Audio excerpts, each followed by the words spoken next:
just his title tells you that this is the guy we want to listen to. And David, I'll invite you to the stage. He's going to tell us a little bit about his research and really about how do we communicate risk and how do we look at it in a broad perspective. Now, David is not specifically working on adverse natural events, right, David? But you'll see that his research is highly relevant for what we do at understanding risk. Okay, David? thank you very much. Well, difficult to follow the samba band, except I used to play in a samba band as well. I used to play low surdo, so I do like the music. Anyway, yeah, I'm professor for the public understanding of risk. I'm in the maths department, I'm a statistician, so I'm interested in the quantitative aspects, but putting them together with acknowledging very strongly the psychological and cultural aspects of risk. So I am, although I don't work on natural hazards, I am interested in disaster preparedness. That, for example, is me on holiday in Greece 2 weeks ago. And I did prepare myself by asking the question, I wonder how deep it is, before I jumped off. So I'm here, so it was deep enough. Okay, now I've been listening to lectures about how to write good books, and they say you've got to show and not tell.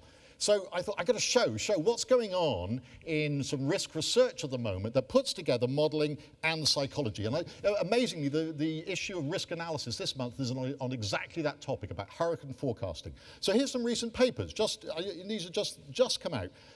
Risk perception, optimistic bias for hurricanes among Gulf Coast residents. This shows that Florida residents tend to become complacent in gaps between hurricanes. Well, seems fairly obvious. Understanding household preferences for hurricane risk mitigation information. This shows that people with insurance, past experience of hurricanes are more likely to accept inspections, and those living in crowded homes, uninsured mobile homes, don't want to be inspected because it's going to mess up their insurance prospects if they ever want to get some. Now, you may think, this is all fairly obvious, but what it shows is that when we're communicating risk, we're talking to a publics, wide range of different people. They are not the same. They've got different cultural values when you're looking at public policies to try to mitigate risks about natural hazards. You find the supporters for putting tax money into this have a particular cultural worldview. Collectivist, egalitarian, they're concerned with climate change, they trust scientists. These are not people who watch Fox News. These are, people are different. One size does not fit all. So if I was going to give a 1-hour talk, I would whip through all these things, saying that risk communication is not a one-way process, it's got to be a two-way process. We've got to understand the concerns of belief of the audiences. We've got to respect their views, even if we don't like them necessarily. We've got to have the humility to actually acknowledge uncertainty. I know there's lots of talks and presentations on putting uncertainty into catastrophe models, etc. This is all great. We've got to build trust by being trustworthy. One size does not fit all. The thing what I'm going to concentrate on a bit today is about using work in psychology to realize that we've got to wrap up our numbers, our risk communication in stories, in metaphors and narratives and analogies. We've got to be prepared to do this. And that means being transparent about numbers.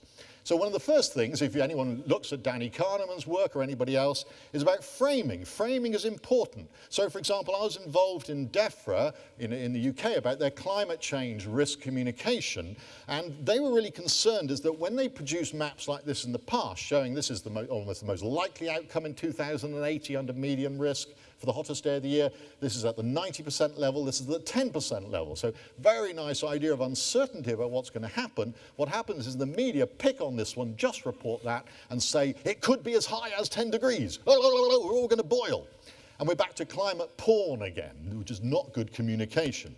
So after 3 hours of discussion, it eventually got communicated as this is very unlikely to be greater than this level. Notice the difference between could be as high as and very unlikely to be greater than. You're shifting a negative frame to a positive frame. It changes the whole message. It did not get reported with that sort of sensationalism. I thought it was quite neat. Anchoring, another heuristic that people like Danny Kahneman has invented, recognized. The first thing you hear sticks in your mind. And you can see that when we look at the hurricane forecasting system in Florida, the cone of uncertainty. This is the most likely path. This is a 2-to-1 chance, 66% chance of being the white rather than the green. They found that people anchor from the central line, from people who think, oh, that's where it's going to be, and aren't willing to evacuate if they live there. People also, in interviews, found that they particularly anchor, even if they look at the cone, they say they're absolutely certain not to be hit if they're outside the cone. So it's a real problem with these things. We know it. So one of the things they've done is drop the central line for Hurricane Irene. The central line went, the cone remained. And interestingly, there's one of the recent papers is on exactly the perception of cones of uncertainty in Florida. And they wanted to compare whether people reacted differently in their impression of uncertainty about where the hurricane might go, depending on whether you did a line, just a cone, or a line and a cone. And they found it didn't influence the probabilities, particularly where the hurricane would go. But then you look at, you say, oh dear. And then you look at the audience they tested on. This was 160 psychology students. No. People living out there are not psychology students. This is hopeless testing of risk communication. This is completely useless as a piece of testing. We want to know what people think, not psychology students. Who cares about them? One of the interesting things, I think the fascinating narrative is that NBC, with Hurricane Irene, started using spaghetti plots, just simple, multiple deterministic plots from different hurricane forecast models of where Hurricane Irene might go. And this went straight onto the television. There's possible paths. Now, I'm not sure what you think about spaghetti plots. I actually quite like them as a metaphor for possible futures, possible things, ways things might turn out. It's only a metaphor. I actually really like it, and I think it's something where we're hoping to explore that a lot more and test it. Analogy. Well, this risk is as big as X. Okay, how can we do that for very small risks, for very rare events? Well, fortunately, if we're looking at lethal risks, there is a nice unit to use, and this is called the micromort. It's a 1 in a million chance of sudden death. Ron Howard invented this in Stanford about 30, 40 years ago. And I think it's really nice. So, for example, I was recently up in Scotland looking at safety cases for offshore oil rigs. And the safety case that has to be presented to the health and safety executive uses this kind of language. The ERPA, roughly on this rig, is 5 times 10 to the minus 4. Well, that's fantastic risk communication, isn't it? And that's the only way they do it. Nothing else is provided to the workforce except in that language. Can you believe it? Now, that's the individual risk per annum in scientific notation. Absolutely useless communication. Fine for the HSC. Now, I'd translate as 500 micromorts a year. Okay, how can we compare? We can immediately make comparison. The health and safety executive create a boundary in their tolerability of risk framework between tolerable risks and, that shouldn't be acceptable, unacceptable risks, oh dear, of 1,000 micromorts per year, which is just about the level of commercial fishing. It's where mining has been for some time. US commercial fishing is even above that. So commercial fishing always hits about 1,000 throughout the world. And offshore oil rigs are running between about 200, 400, 500 at the moment a year, as an estimate. In the commercial fishing, that's an empirical estimate. For the offshore oil rigs, that's a modeled estimate. So we know that, well, this isn't, it's not up to the HSC level for unacceptable, but it's pretty high. Now, how can we draw analogies? Well, it's quite useful to actually look at your daily micromort. This is from all causes. This is your daily micromort. It's 500 on the first day you're born. Pretty risky day. You don't hit that level until you're 92. That first, but if you survive it, it plummets down until 7. You're never as safe as when you're 7 years old. Nobody in the whole history of the world has ever been as safe as a 7-year-old kid in this country at the moment, ever in the history of humanity. And then it goes up. This is risk-taking idiotic youth, and then it's on a log scale, it's a dead straight line. Your risk of dying each year increases by 9% every year, no matter how old you are. So it doubles every 8 years. Bop, bop, bop. It's going to get you in the end. That's why we don't live forever. Okay, so 500 micromorts is both the offshore oil rig, yearly annual risk, and it's the risk of your first day of life. Okay, what is 500? Well, we can make all sorts of comparisons. It's about 3,500 miles on a motorbike, about 7,000 miles on a light aircraft in the USA. This is why you will not get me up in a light aircraft now. Passenger jet, oh, you can go zillions around the world on passenger jets. But it's, 70 marathons, 48 skydives, 60 hang glides, 96 scuba dives, 1 base jump off a cliff in a wingsuit, if you fancy doing that. And 34,000 years waiting for an asteroid to come and wipe us out. So we can make these analogies, we've got war, we can make these analogies, and different people respond with a different emotional reaction to each of those. In America for a long time, it's just lightning. Well, that's hopeless. Again, lightning, as people have said, because your reaction to it depends crucially on whether you live in the Midwest and you actually, are concerned about lightning. So the other thing we're told a lot is about relative and absolute risks. How should we communicate those? And in my world, we're obsessed with the dangers of relative risks in health communication because you get these ludicrous headlines. Bacon sandwiches will increase your risk of cancer by 20%. Pancreatic cancer, this is. And then, of course, they don't tell you how rare the cancer is. In fact, pancreatic cancer, there's 5 up there, about 1 in 80 chance of getting pancreatic cancer in your lifetime. Very sad, because it's a nasty cancer, but it's quite rare. So here's 400 people like you, smug, professional, healthy people, eating the breakfast of your muesli and compote and this sort of stuff. Sadly, still 5 of you out of 400 will get pancreatic cancer. Here's 400 complete slobs stuffing their face with a big greasy 3-rasher bacon sandwich every day. That's how many will get pancreatic cancer. Did you notice the difference? That's the 20% increase. God, who cares? Pass me the bacon sandwich, I say. Absolutely. And anyway, if you do eat this every day, you won't live long enough to get pancreatic cancer anyway. So don't care.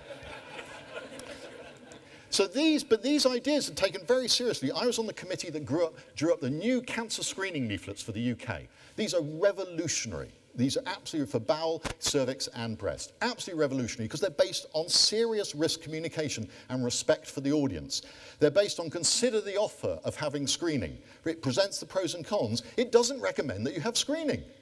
It doesn't tell you to go get screened. Amazing. This is real health information. It's not health manipulation or propaganda. Absolute innovation. And this is based on the idea of uniform reporting of harms and benefits. We listened to people, citizens' jury. All this is published. It had a citizens' jury who responded about how they want the information communicated, what they understood, and ended up using ideas such as this. We don't use relative risks, you don't use proportions, you don't use probabilities, you don't use percentages. You just say out of 200 people who don't go for screening, we'd expect over 20 years, 15 to develop breast cancer, 8 will be treated and survive, 4 will die of their breast cancer.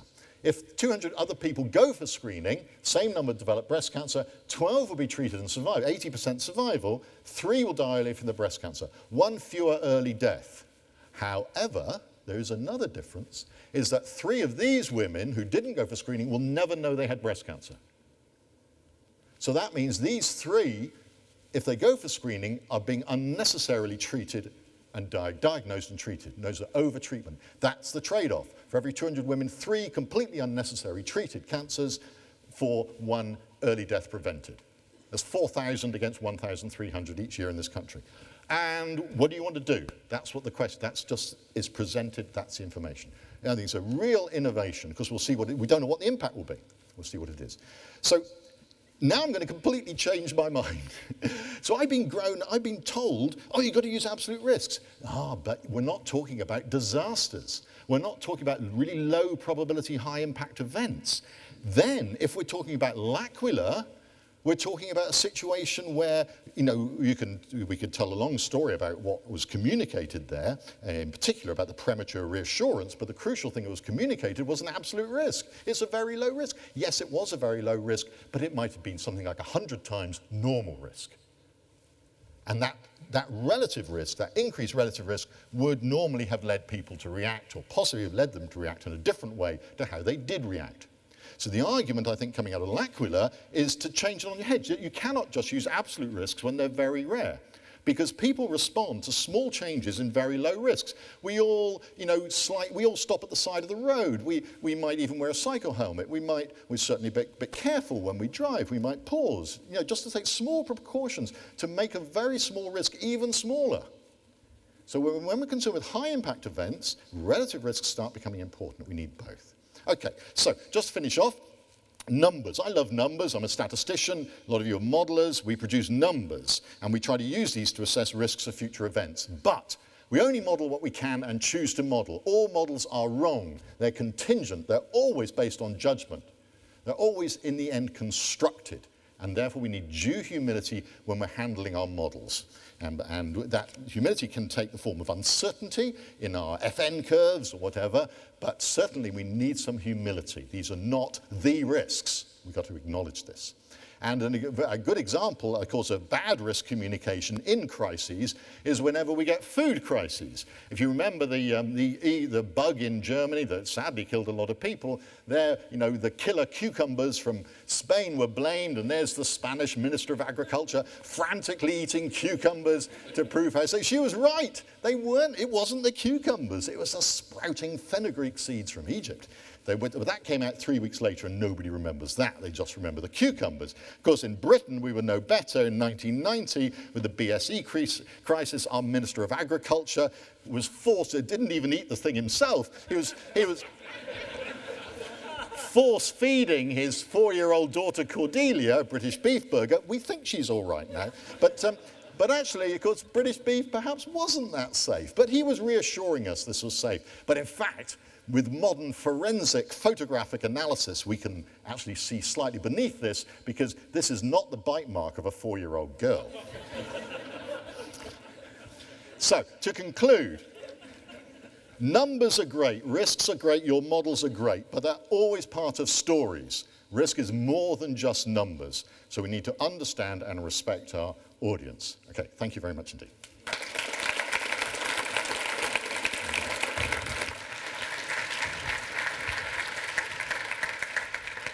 That was Professor David Spiegelhalter, always stumble on your name, from Cambridge University. Our next speaker was actually one of the keynote speakers at the first Understanding Risk in Washington, D.C. Ed Parsons is the geospatial technologist at Google, and is really taken it upon himself to evangelize and evangelize Google's mission to organize the world's information using geography. You can think about understanding risk as a network, or as a network. And so Ed is going to talk to us about the power of network. This is your break. And let me perhaps add the final welcome to London for the day. I'm based here in London, and it's great to see you all here. I've got 15 minutes to keep you entertained, although with far fewer jokes than David, I think. What I want to talk about is this idea of the quantified Earth, the ability that we have within our grasp to measure what goes on around us, and to do that in a unique way, making the most of the network that is the internet. Now, often people ask, well, what's Google all about? And we do lots of different products and services, but fundamentally, these slides are really broken. Fundamentally, our mission is to organize the world's information to make it universally accessible and useful to people. And that's what we do in every product, every service that we create. And be that Gmail or something more obvious like Google Earth or Google Maps, we're trying to make information useful and accessible. Now, how we do that is by designing using the architecture of the network. And I think architecture is an important word here. Architecture means something if you're a computer designer, but it also fundamentally means a way of thinking. Architecture is a shared way that people in the past perhaps design buildings or today design software. It means you need to think differently, and to think differently in terms of what you can now do with the ability that we have to connect billions of users billions of processors and trillions of bytes together in a sense of those things all being connected, that we can process huge volumes of data that we couldn't do before. We can do that using computational power of computers that are networked together. We can gather information in a way that we've never been able to do before and make that widely available and accessible to people. And it's this fundamental idea behind the scenes of there being huge numbers of users, huge capability of analyzing and processing data, and being able to share that is fundamental to building these new ways of looking at the Earth. And today's problems can only be solved using this kind of global scale of building solutions that work at a network like this. Now, here's a simple example of this. This is Google Maps. Now, you might think, okay, yeah, well, I've probably used Google Maps. I used it to get here. Those of you who are using Apple Maps, you're probably still on your way. Oh, okay. I had to get one joke in. But look at that screen there. It's telling you now there's a faster route available. You're driving somewhere in Silicon Valley. You're driving down the peninsula there. There are 1 billion users of Google Maps. It's used every day by lots of people, clearly. But those users are also cartographers.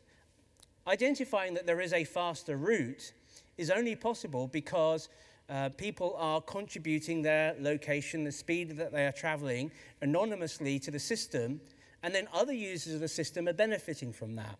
If you're stuck in a traffic jam, it's not particularly helpful to you, but you might feel a little bit better if you realize that your phone is anonymously saying, I'm not moving. Tell anyone else that's using Google Maps that if you're on this road, you're not going to be moving either. And that's how that process is working. You've got that nice sort of circle of information going back. So 1 billion users represents millions of cartographers and vice versa.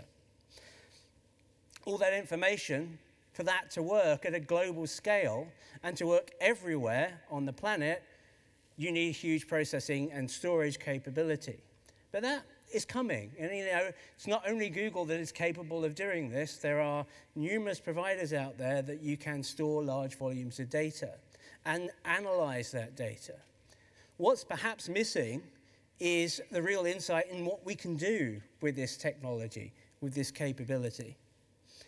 We can do really interesting, exciting things. This is a favorite example of mine that connects those 3 dots together. This is Google Translate. So this is running on your mobile phone or on your tablet. Here I am in Moscow. I look at a menu. The menu is in Cyrillic. I can't speak Cyrillic, can't understand Russian. But I can take a picture using the camera on my phone. I can swipe across the piece of text I want translated, and back on the top of the screen, it tells me what the translation for that piece of text is. That's magic. How that's working is, behind the scenes on all those computers, we're doing image recognition. We're looking at the text, trying to understand what that means, and then doing the translation behind the scenes. And the translation comes from just looking at all of the text on the internet. The translation engines that Google uses doesn't actually understand any language, but it spots patterns in words. So that's using that capability. All of those computers together, huge volumes of data, providing something that's really useful to someone at a particular point in time. Now, where does this come into our world? Well, the technology that will allow us to make access to Earth observation data that NASA and in the future ESA produced, the Copernicus program, is clearly really important. But also there are policy changes that are happening at the same time. The European Space Agency are following the American example of making Earth observation data accessible to the scientific community and to the public easily. And that is going to make a big difference. That accessibility is key, another element of what that network brings us. We no longer have to wait for disks to be delivered or DVDs or hard disks to come in to be shipped to us. We just go online and we get access to the information. So here technology and policy drivers are working together to allow us to move forward. Now, unfortunately, on this PowerPoint, this slide doesn't work particularly well, but this shows you animation. It's the Google Earth Engine time-lapse site. And you can go and you can look at, across 30 years, how the whole Earth has changed. Now, this, in this case, is looking at the growth of Las Vegas, a very rapid expansion of an urban environment. But as a communication tool, something that you want to put in front of a politician, this is incredibly powerful. It's very visual, it's very straightforward to understand. Of course, it only represents a tiny element of the capability that something like Earth Engine allows in terms of doing huge amounts of processing in the cloud. But again, it's looking at, okay, given I've got this data and it's accessible, how can I communicate my messages using this technology? The technology also makes those connections. It brings people together. This is an example of Google Alerts. Now, what Google Alerts is a way of publishing hazard alerts or information that you want a lot of the population to see appearing on their mobile phones or on their tablets. So, you know, once upon a time, everyone will be sitting in front of the TV watching the news. Now, information comes through lots of different sources, one of which is these common alerts. And what's interesting here is we recognize the information that comes from authoritative sources, government agencies, FEMA, and so on. But we also now look at social data. We have a connection into Twitter, because a lot of the information that might be of value to you because there's a hurricane approaching or there's flooding is coming from the social network, the people that you know in the area where you live. So it's important to have both those pieces of information accessible to people using the devices that they all use and love. But therein lies an issue. Remember I said that the Google mission was to make information universally accessible and useful. The accessible and useful bit, we've done that. Universally is difficult, still a challenge. The reason I'm struggling with PowerPoint, hate it, is because there's not a good internet connection in this room, believe it or not. And actually, that would say 65% of the world's population don't get access to the internet. And that's clearly an issue that we need to solve. And we're looking at various ways of solving that, and I just want to show you now a little video about one of the approaches we're going to take. Sometimes everyone isn't really everyone. Like when people say, everyone's on the internet, because the truth is, for each person that can get online, there are two that can't. And when you look closer, that everyone looks even less like everyone. In some places, it's more like 1 in 1,000. In others, it's 1 in 10,000. And in some places, no one's online at all. But what if there was a way to light up the entire globe and finally make all the world's information accessible to all of the world's people? Well, even though today 1 in 3 kids can't get to a real secondary school, everyone could have secondary school come to them. In places where there aren't enough doctors, everyone could be helped by doctors in other places. Farmers everywhere could start using better weather data, so everyone could enjoy a bigger harvest. And because small businesses that are on the internet grow twice as fast, everyone could create new opportunities for everyone. But how do we bring affordable internet to everyone? Maybe finding an answer starts with looking somewhere new. Like up, and trying something different, like balloons. Yep, that's right, balloons. Because it turns out that if you use balloons, it's faster and easier and cheaper to give everyone the internet than it is to give some people the internet. That's why we're giving it a try, and why there's hope that someday soon, everyone really will mean everyone.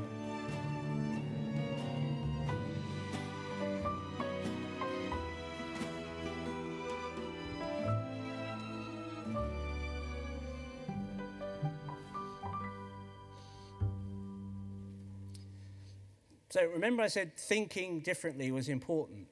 Thinking differently is about saying, okay, well, why not use relatively low-tech solutions combined with high technology? So Project Loon is about, in effect, building a cell tower network floating in balloons. And this actually does work. You have on the bottom of that balloon a solar-powered platform that has, in effect, a cell tower that can make internet access available over an area of a few hundred square kilometers. The clever bit, and where the network bit comes in, is you network these balloons together. So rather than just having one balloon, you have many, many balloons covering a particular area. And by changing their altitude, they fly very high, you can cover an area and provide constant access. And these balloons can be up years, not just a few days. And that idea of networking things together also is used by this facility. This is Skybox. We acquired Skybox a little while ago. They're producing Earth observation satellites, very small Earth observation satellites, the size of a fridge, I suppose. And what these guys will do will be able to produce high-resolution imagery, but because they're networked together and there are lots of them, you get the ability to produce almost near real-time imagery. You get a sense of what that looks like from this video. Now, I'm going to talk over this because it's just like yucky music, but look carefully. You're seeing real-time imagery. You can see the top of the mountain moving, Mount Rainier there in Washington, as the satellite moves over. So this is video, it's not still imagery. It's video, then we can capture information about where vehicles are driving. You'll see a shot in a moment of a city with cars moving around. You'll see airports with aircraft landing. It's a whole new capability in terms of Earth observation that comes from not having one or two satellites in orbit, but having lots and lots of satellites in orbit, and those satellites all communicating with each other, becoming a mesh, becoming another network. That's a capability that comes from that network. We can also look at networks of sensors. We're used to looking at sensors like this. This is a water volume sensor, but actually anyone that's carrying a mobile device like this is also a sensor. You may have seen last week we made an announcement that we're going to introduce smartphones, very capable smartphones that cost less than $100. But actually, we're already there. If you look in parts of the world, in South Africa, you can get a smartphone like this for the equivalent of $47. That's a PC in someone's pocket that they can carry around with them. And it carries 10% of the power consumption of a traditional PC, but with all the capability that you would have had with a PC in the past. It's not in any way unreasonable to expect, the next 2 billion, the next 3 billion of people to be carrying these devices around with them within the next few years. And these devices are, in themselves, sensors. They have barometers, accelerometers, GNSS, GPS, microphones, cameras, Bluetooth, low-energy NFC sensors. They can sense a lot about the local environment and gather that information to give us a real-time picture of the planet at any point in time or space. Finally, let me give you an example of what that might actually look like. This is Accra in Ghana, and what you're seeing here is a display of carbon monoxide sensed by the taxi drivers of Accra as they drive around with their smartphones. There's an attachment that measures carbon monoxide and in near real time gives you that image of carbon monoxide volumes. And more people are killed by bad air in Africa than many other diseases. It's not really something that we can measure. And you couldn't imagine putting in place a fixed infrastructure to measure it at that level of detail. But by piggybacking on people's devices, the things they carry around with them, and that they are creating a network, we can suddenly start to measure this information and communicate it in this way. Finally, let me talk about the final other network, and this is you. The other thing that the internet has given us is the ability to communicate with each other, to share experience, to share knowledge, to make connections that you wouldn't have thought possible. There's the famous example of, OpenStreetMap mapping the Haiti earthquake and the results of that. People disconnected by anything other than the network that connects them. That's something that we mustn't underestimate the power of. We've built the platform, we have that amazing computing capability. We need to think as much about how we connect the people, how we get them enthused and interested, and make sure that they can do that safely, so we understand the policy issues, we understand the importance of privacy and so on. We have to get that right, because this is such a powerful tool. It's going to make the world, when we quantify it, a much better and safer place to live in. Thank you very much.